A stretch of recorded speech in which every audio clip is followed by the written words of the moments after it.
Sulforaphane has been rising in popularity over the last couple of years, and I wanted to know more about it. What are the benefits and risks? What's the ideal dose? Are food sources enough, or should you supplement? What's the best supplement? Let's dive in and find out. So what is sulforaphane? Sulforaphane occurs naturally in brassicas, like broccoli, cabbage, Brussels sprouts, mustard, bok choy, kale, cauliflower, and papaya. Yeah, really. It's produced when a plant is damaged and helps protect it from various pathogens and parasites, including insects, oomocytes, and bacteria. It occurs when the enzyme myrosinase breaks down the isothiocyanate glucoraphanin. Before we get into sulforaphane itself, let's get a brief overview of the studies showing the benefits of the vegetables containing sulforaphane. The vegetables have a bunch of other beneficial compounds like folate and fiber, so it's not the same as looking into sulforaphane, but we'll get to that soon as well. In a systematic review and meta-analysis of 95 studies, cruciferous vegetable intake was associated with lower rates of cancer, cardiovascular disease, and all-cause mortality. The researchers stated, quote, "Inverse associations were observed between intake of cruciferous vegetables and cardiovascular disease and mortality and total cancer risk," end quote. The researchers estimated that in 2013, 7.8 million premature deaths could have been prevented by people consuming more than 800 grams of vegetables per day, with crucifers being in the category with the broadest effect. A randomized, controlled, crossover trial from 2024 showed that intake of cruciferous vegetables reduced blood pressure in people with slightly elevated blood pressure when compared to root and squash vegetables, in the wonderfully named Vegetables for Vascular Health VESSEL study. It's well established at this point that brassicas are very healthy, so let's move on to sulforaphane itself. So what are the effects of sulforaphane?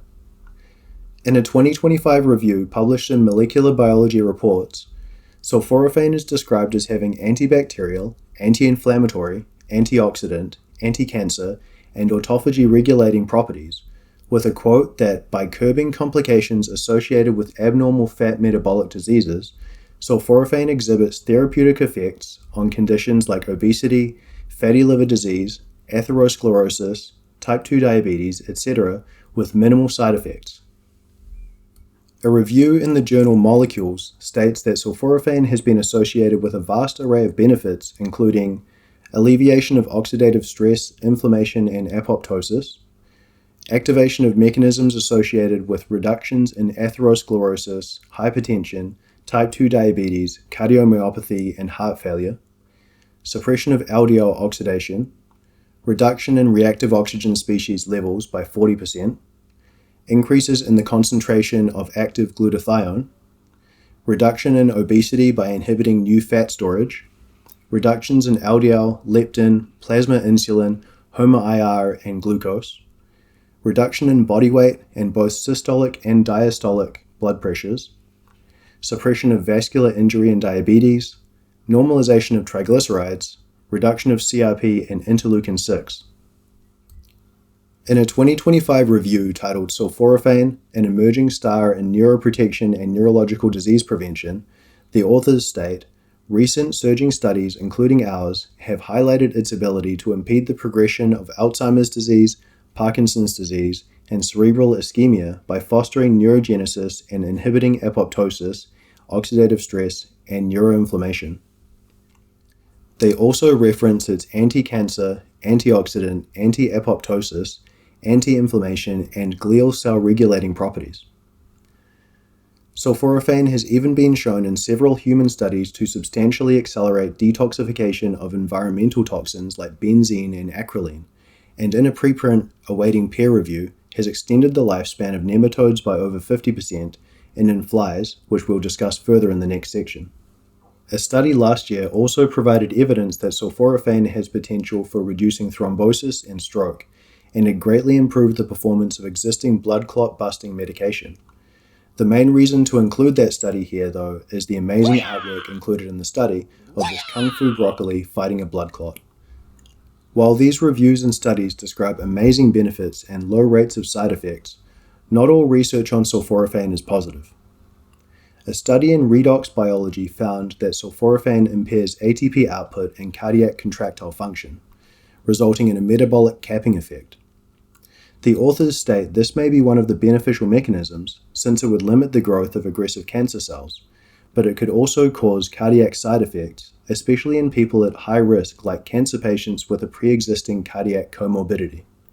And I would speculate it could limit athletic performance. High doses, like 150 milligrams per kg or more, of sulforaphane in mice produced sedation, hypothermia, impairment of motor coordination, decrease in skeletal muscle strength, and deaths. That's way over 10 times the effective dose used in studies, so with regular intake you won't hit anywhere near that. But in an unregulated supplement market, in which companies offer untested delivery and absorption mechanisms and hide the dose behind patents and trademarks and expect us to trust them, it's worth being aware of the potential consequences. So how does it work? Sulforaphane has been compared to compounds like curcumin and green tea in the sense that they all offer hormesis-based chemoprotection. This image from the 2025 article Hormesis and Health shows the general idea of hormesis with the hormetic zone in green. In short, hormesis describes a biphasic response to stressors, where a small amount of a stressor, like exercise, polyphenols, or sulforaphane, gives us benefits, but as the dose increases, the beneficial effects reduce and eventually become harmful. This is different to the more commonly understood linear response model, where stressors are understood to start off bad and get worse. A study on fruit flies tested curcumin, sulforaphane, and a combination of both. They found that all three conditions increased lifespan and protected against neurodegeneration. But the most important thing to note is that the most benefit to both median and maximal lifespan was seen at the lowest mixed dose. The goal then is to identify a dose that will stress our body just enough to enter the beneficial hormetic zone without entering the harmful zone. Interestingly, other studies have also found sulforaphane and curcumin to be a beneficial combination, particularly for anti-cancer and epigenetic modulatory effects. So how can you get it? Your best bet is to eat the food sources regularly, with some caveats and tweaks. You can increase the amount of sulforaphane in your fresh brassicas by chopping them up at least 40 minutes before applying any heat. Unfortunately, most frozen broccoli from the store has no sulforaphane and no ability to make it, because the enzyme myrosinase is destroyed by blanching before freezing. That's the whole point of blanching, to destroy enzymes that can reduce shelf life. However, blanching does not destroy glucoraphanin, so you can still get sulforaphane if you add some myrosinase by sprinkling a pinch, like 1/4 to 1/2 teaspoon, of mustard powder, daikon radish, horseradish, or wasabi. One trick I use for that is to sprinkle curry powder, which contains mustard and turmeric, over my brassicas while steaming them. That way you get a great flavor, sulforaphane, and curcumin at the same time. The good news is that even if you don't pre-chop or sprinkle powder on your broccoli, roughly 12% still gets converted within your gut by bacterial myrosinase, but with huge individual variability from 1 to 40%. Broccoli sprouts have a lot more glucoraphanin than mature broccoli, but people also tend to eat far smaller portions of sprouts, so it might not be as much of a difference in practice. So should you supplement it, and by how much? You should eat broccoli and other brassicas regardless of supplementation, because sulforaphane is only one of the healthy components of broccoli. Most sulforaphane studies are on mice and rats, and like most supplements, there isn't any truly long-term data about them in humans. Studies usually only last a short time, so while they can show a beneficial effect of a certain dose over the course of the study, it could stop being effective or even cause problems in the long term. In a review from last year in the journal Antioxidants, authors note that sulforaphane has, quote, potential negative effects including chromosomal damage, skin diseases, tumor progression, and overall toxicity. If you're happy to take on some risk, it might end up being worth it, or not. Given the hormetic effect, dose is very important. The same researchers go on to warn that, quote, it can be concluded that for long-term use of sulforaphane, it is crucial to carefully consider factors like dosage, timing, and duration. This isn't a case of figuring out how much of a healthy compound to take.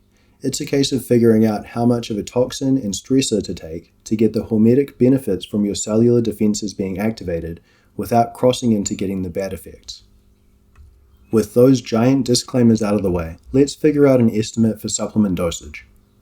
Researchers measured levels of glucoraphanin in over 75 different genotypes of broccoli, finding an average of 0.88 to 1.10 nanomoles per gram, while broccoli seeds have up to 100 times more at between 3.3 and 107.5 nanograms per gram. And there's a conversion rate for glucoraphanin to sulforaphane of roughly 70 to 90% outside of the gut. We can combine that information with some excellent meta-analyses published in Nutrición Hospitalaria, Molecules, and Oxidative Medicine and Cellular Longevity to see that the most beneficial effects have been observed in humans at a daily intake of between 25 and 835 nanomoles of glucoraphanin, with a median of 190 nanomoles, which reflects that most studies use amounts at a lower end of the range. Finally, converting the units using the molar masses of sulforaphane and glucoraphanin, we end up with a median dose of 83 milligrams. Given the hormetic effect and the fact that most studies use doses at the lower end of the range, I think 83 milligrams is a good target. Remember that this is just an estimate based on my reading of the limited research. So how does this compare to supplement doses? Let's look at some of the supplements that are available and see whether they offer this kind of dose. I will also specify whether they provide third-party certificates of analysis to guarantee dose or contaminants, because it's well established that the industry can't be trusted to be accurate with their descriptions. In some cases, we've seen popular supplements that contain no trace of their active ingredient. This isn't a complete list of supplements, but I included the ones I've heard about on popular podcasts and top search results. If you want me to add any to the list, let me know and I will. For those of you watching this as a video, I recommend checking out the article for any updates before making any decisions. The link is in the description. Good results are in bold, and products that tick all three boxes also have their name in bold.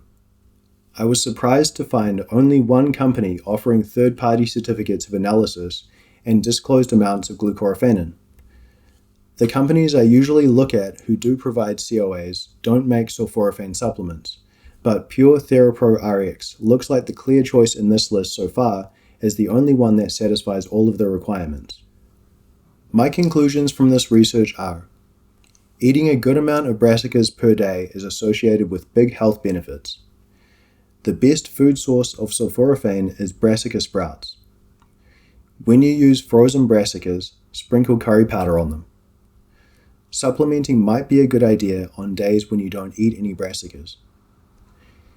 And if you take sulforaphane supplements, make sure you stay within the range of 50 to 100 milligrams of glucoraphanin per day.